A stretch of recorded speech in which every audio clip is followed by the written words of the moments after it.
All right guys, Josh again. Just gonna show you a couple of quick examples of some things that I noticed as far as the more fun stuff comparing a Bronco and a Wrangler.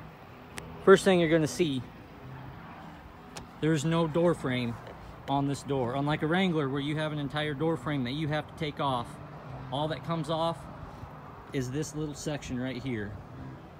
Another thing that's different about this door, this side view mirror is not attached to it. So unlike a Wrangler, when you take your door off, that side view mirror comes out. That's not the case with this Bronco. You take that door off, that side view mirror stays exactly where it is. Now the hardest part I think about taking the door off of a Wrangler is the wiring. It's kind of a pain in the rear. Ford definitely tackled that. Here's how it's done. One hand. It's a lot harder when you got a phone in your hand, but just like that, simple as that. Obviously with two hands it'd be a little bit easier. Put it back in, boom, connected, back and ready to go. Second thing are the pieces up top here. Just like a Wrangler, this piece can come off, that piece can come off. But what's different about a Wrangler in this Bronco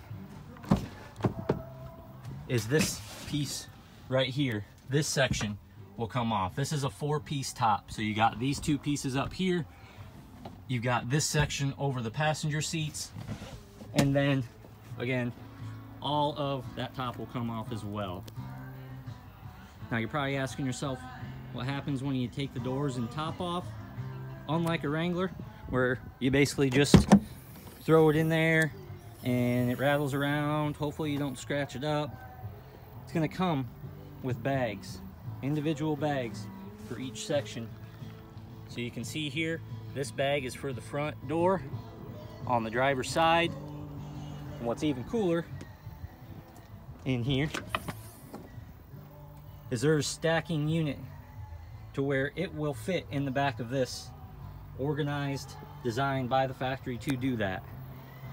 On that bag, it'll show you exactly what part of the section it gets stored in. So I thought that was something that was pretty cool as well.